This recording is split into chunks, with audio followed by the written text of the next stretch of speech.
Hi, Patrick here. Half Cheetah Will View. Happy Friday. Uh, well, uh, I don't know what possessed me to do this, but I decided to do it. Besides, I need some content, so why not do a film review, right? Uh, a little while ago, I did I'm going through my friend Catfish. He left me a ton of movies, and I've been slowly going my way through some of them.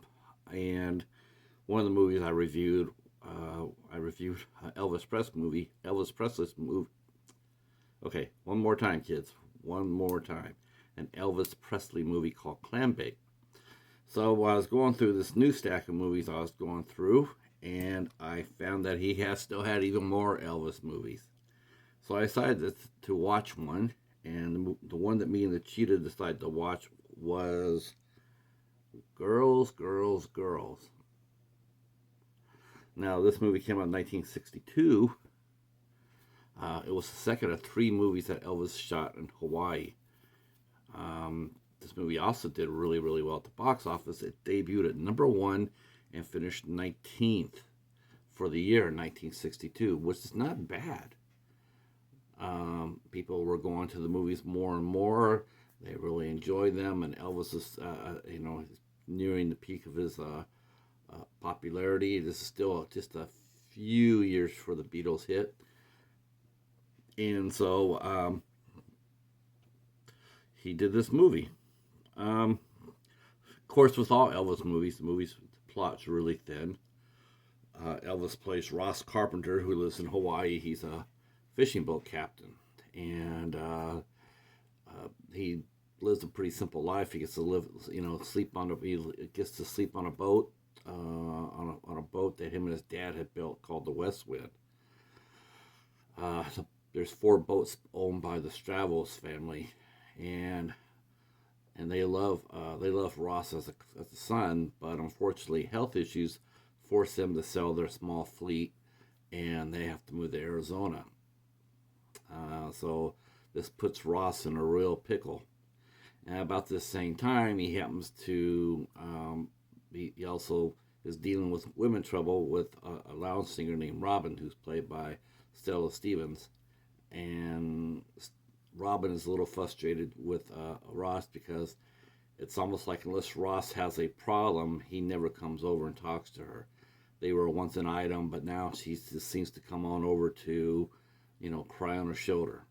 Um, well, once in a while they'll get, basically what they are. They're the '60s versions of friends with benefits, right? So, but Robin wants more. She wants more. She like to have Ross, but Ross isn't really, he likes her, but not that way. Not with his heart. And then he meets a young lady named Laurel, and they're smitten with each other. He really likes her. She really likes him.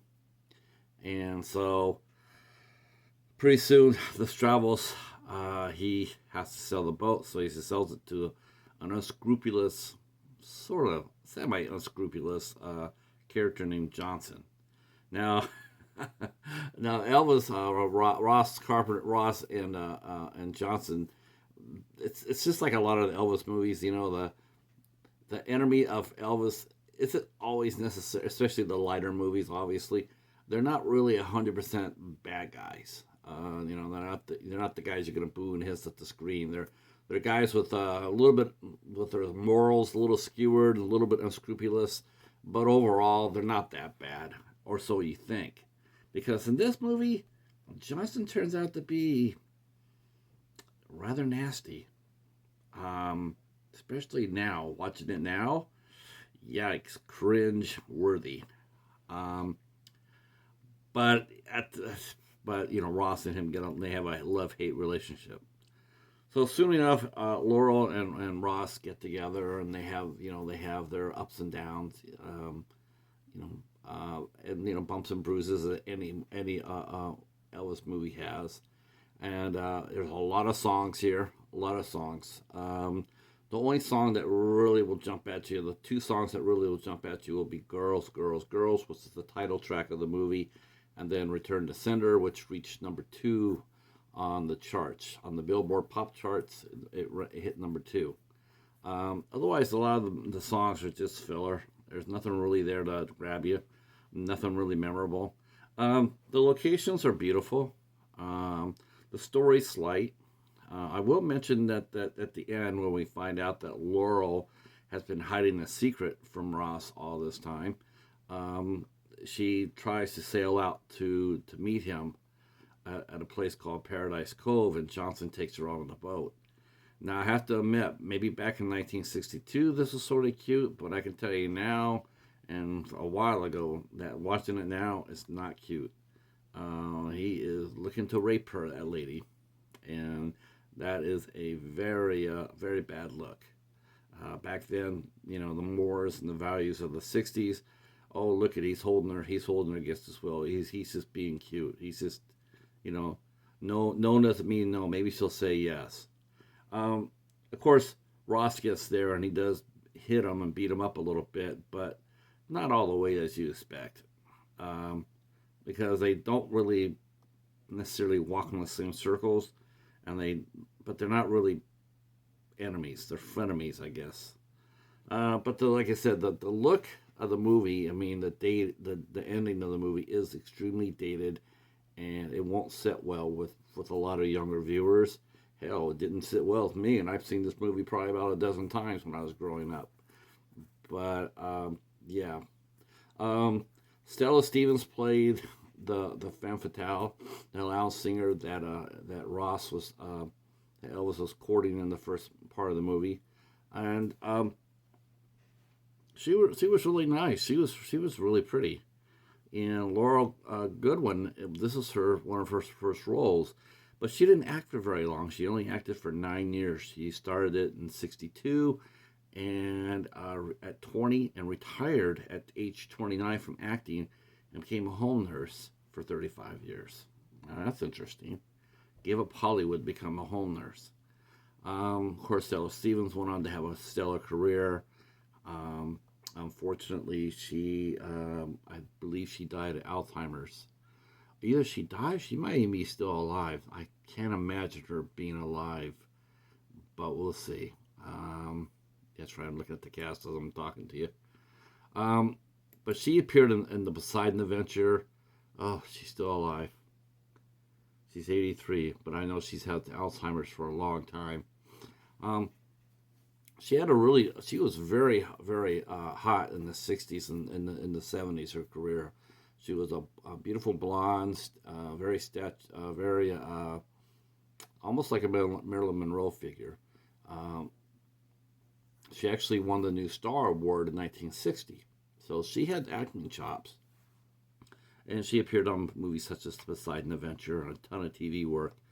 So, and of course, you know how Elvis, he went on to do more, he went on to do a lot more films, including Blue Hawaii, which I think we might be covering that soon. And but yeah, this was a fun movie. Other than the last 10 minutes, like I said, will be cringy, but the rest of it, it's fun. It's fluff. It's it's escapism at its best, 60 styles. And like I said, Elvis was at the top of his game right there. I mean, he looked great. He sounded great. This is a fun movie for if you're just an Elvis fan. This movie, as many Elvis movies, was produced by Hal Wallace. Hal Wallace did produced a lot of the Elvis movies, and the casting of this movie is pretty interesting too. There's a couple of actors I want to mention to you too that will surprise you. One who played the nightclub singer, a gentleman who played Sam, and he owned a nightclub, and that was played by actor Robert Strauss. Robert Strauss was a fine character actor who actually was nominated for an Academy Award back in 1958. Unfortunately, his career ended early too, where he died from the effects of being electric shock. That was a thing back then, and he did electric shock therapy because he was clinically depressed, and that led to him having a stroke, and he basically died of complications from that stroke. So that was a real shame to hear. And Jeremy Slate played Wesley Johnson. He was another fine character actor who did a lot of appearances, including played in The Sons of Katie Elder. He also done the soap opera One Night to Live. And he also played in a very short-run series right before that this movie came out, before Girls, Girls, Girls came out, called The Aquanauts. And he played Larry Lauer in that. That show only lasted for a couple of years. All right. That's it for this. I just wanted to get something up and fun, and I thought I'd go ahead and do the Elvis movie. And yeah, this was it's hard to rate this. You know, if you rate it for its time, I guess people will sit there and say it's like a 7 or 8. Of course, that the last part of the movie now, watching it now, yeah, it does sort of take it down a little bit. So I don't know what to say other than it was the times. Of course, this might be one of the reasons why we don't see a lot of Elvis movies being played out a lot, you know, outside of streaming services and whatnot, because some of the questionable dialogue or whatnot. I don't know. I just know that I don't see too many Elvis movies out and about anymore. I know they played Elvis movies for a 24-hour period when the new biopic came out this year. But other than that, I hardly have ever seen any movies being played anywhere. But if you're an Elvis fan and you're an Elvis completist, I would recommend this movie. I would definitely tell you to look this up. This was, you know, like I said, a couple of catchy songs, really pretty scenery and whatnot. If you're new to getting into Elvis, only thing I can sit there and tell you is, while that ending is a little cringy, you have to remember back in the day when this movie was made, that's how it was. So you can't really harsh on that right there. Just like 20 years from now, people will be looking at what we did here and like, really? All right. Thanks for watching. If you're new to the channel, please consider giving us a sub. Let us know how we did in the review.